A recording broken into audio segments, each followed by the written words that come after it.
Todos se encontravam presentes durante a apresentação e Gabriela prosseguirá com o seminário. O nosso tema será curso do direito. Metodologia. Para a realização deste trabalho, nós utilizamos como fonte o livro Introdução ao Estudo do Direito de Paulo Nader, com o capítulo 14, que refere-se à fonte do direito e também às leis. O objetivo desta revisão é propiciar um melhor entendimento acerca do tema proposto e trazer para a sala o que foi aprendido por nós durante a feitura do trabalho. Vamos lá. De origem latina, a palavra fonte significa nascente de água, o que no âmbito da ciência do direito ganha um sentido metafórico, já que os estudiosos claramente não estão buscando de fato uma fonte de água, mas sim o momento ou fato social que dá origem a uma dada norma ou instituição jurídica. De acordo com a fonte que se utiliza para o estudo, nós podemos dividi-las em três: históricas, materiais ou formais.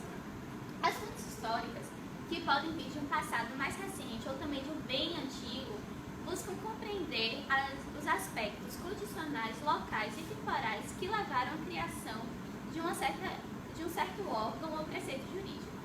Para isso, é crucial compreender os hábitos e anseios da população naquele momento que levaram àquela criação. Já as fontes materiais podem ser divididas entre diretas ou indiretas e representam os próprios problemas que a população passa naquele momento. As fontes indiretas simbolizam a influência de outras ciências no âmbito do direito, como, por exemplo, a economia e a moral. Já as fontes diretas vêm representadas pelos próprios operadores do direito, como, por exemplo, a jurisprudência, que é a expressão do poder judiciário, e o direito consuetudinário, que é legitimado pela própria população a quem ele se refere. Já, por fim, as fontes formais são o ato de criar o direito em si. A forma como uma norma jurídica é criada varia de acordo com o sistema judiciário adotado por cada país. Nos países de tradição romano-germânica, como por exemplo o Brasil, nós privilegiamos o direito escrito em detrimento ao direito consuetudinário, ao passo que a jurisprudência não chega sequer a ser considerada uma fonte formal, porque não produz normas jurídicas, apenas as interpreta. Para a doutrina moderna, os atos jurídicos podem ser sim considerados fontes formais também, pois mesmo que não tenham algumas das características comuns de uma norma jurídica, como a generalidade, atingem um contingente populacional muito grande. E são exemplos desses atos: os consórcios, os contratos particulares e os contratos públicos. Conceito de lei. Nós podemos tomá-lo, na atualidade, como uma expressão do direito positivo. Ele é feito um ato do poder legislativo baseado nos anseios daquela população no momento.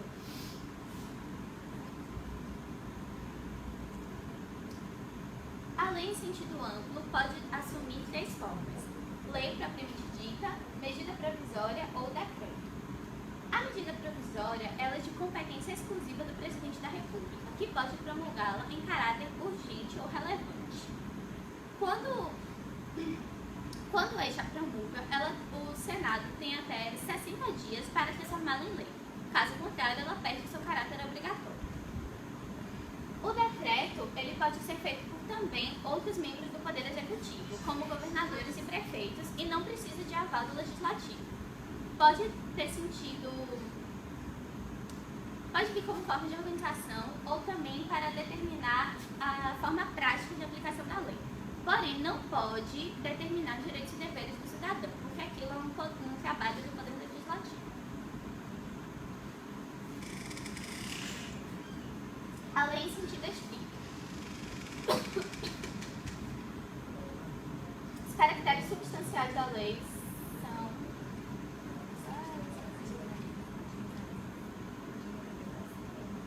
Caracteres substanciais da lei são aqueles que uma norma jurídica precisa ter para assumir condição válida da forma. Entre eles, generalidade, bilateralidade, coercibilidade, por exemplo, sinalagmaticidade. Já os caracteres formais da lei são aqueles que se referem à forma em si, a ter uma estrutura corretinha. São eles. A lei deve vir escrita, ser promulgada pelo Poder Legislativo, publicada em órgão oficial.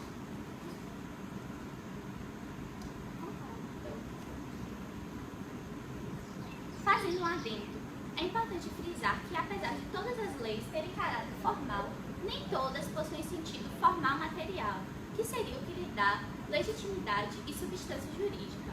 Um exemplo de lei que tem caráter formal, mas não formal material, é aquela que não prevê sanção em caso de violação de seus atos. A lei também pode se dividir em substantiva e adjetiva. As leis substantivas, elas determinam normas de conduta e também os direitos e deveres, e devem ser de conhecimento geral da população. A exemplo que encontramos no Código Civil e no Código Penal. Já as leis adjetivas, elas determinam regras para a prática forense e só devem ser conhecidas, só precisam ser conhecidas na realidade por aqueles que participam dessas atividades forenses. A exemplo são as leis que encontramos no Código Processual Civil e no Código Processual Penal. Já as leis de ordem pública são aquelas que visam o bem-estar da população, como, por exemplo, as leis de nulidade dos atos, e por isso não podem ser violadas, nem mesmo por aqueles que se beneficiam com elas.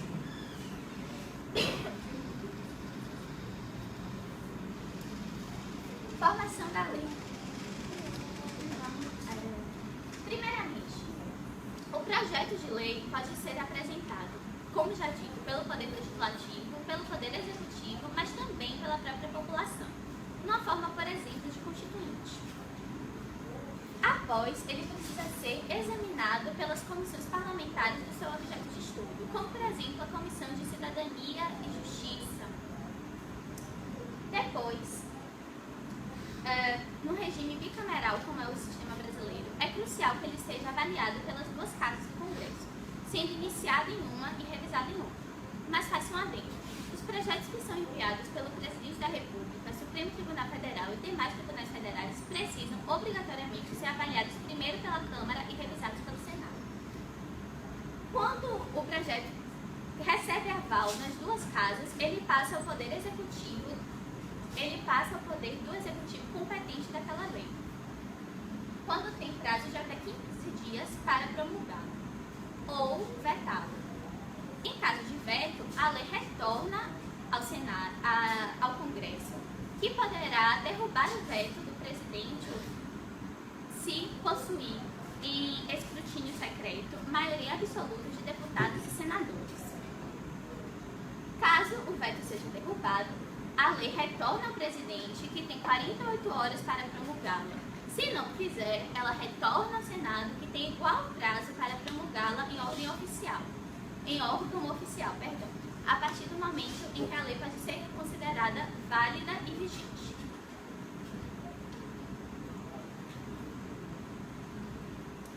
Como já dito, aqui são dos exemplos de órgãos que podem propor leis: Câmara dos Deputados, Senado Federal, Presidente, Supremo. Aqui um exemplo de comissão parlamentar, fazendo a análise do projeto de lei. Mais uma vez, eu expliquei, o projeto pode ser arquivado ou pode ser enviado ao presidente se não for aprovado pela Câmara ou pelo Senado, ou se for ele enviado ao presidente da República. Veto, volta ao Congresso Nacional, também expliquei. A promulgação, que é dada pelo chefe do Executivo. Publicação em órgão oficial, como por exemplo o Diário Oficial da União ou do Estado. Chegamos ao ponto da obrigatoriedade da lei, o que se dá a partir do momento em que ela é publicada, já que ninguém se excusa de cumprir a lei alegando que não a conhece. Por isso, a publicação da lei é crucial, e também graças ao caráter imperativo do direito em si. Algumas das teorias a respeito da obrigatoriedade das leis são: primeiramente, teoria da autoridade, que é formulada por Thomas Hobbes e John Austin, que postula que a lei só é obrigatória graças ao uso da força coerciva do Estado. As teorias da valoração, que dizem que a lei é obrigatória graças ao seu conteúdo ético. As teorias neoconstrutualistas, que dizem que a lei é obrigatória quando e enquanto aqueles a quem ela se refere participam da sua elaboração, como, por exemplo, quando temos um poder constituinte agindo no país. As teorias neoconstrutualistas, que afirmam que a lei só é obrigatória enquanto seus subordinados a aceitam, e a teoria positivista, que toma a obrigatoriedade da lei como elo fundamental para a manutenção da ordem jurídica.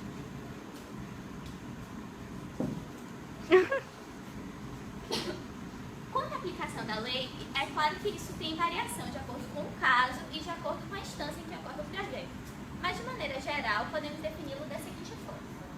Primeiramente, o magistrado irá ouvir as partes, analisar os fatos que são apresentados e depois se indagar quanto à existência de uma lei que seja aplicável àquela situação. Verificada que existe uma lei, é hora do magistrado analisar se ela possui constitucionalidade, validez, eficácia, se tem caráter taxativo ou dispositivo, dentre outros fatores. Após essa análise, é o momento do magistrado definir o alcance real daquela norma jurídica, se ela cabe àquele caso específico. Quando verificado que sim, ele determina a aplicação da lei para as partes.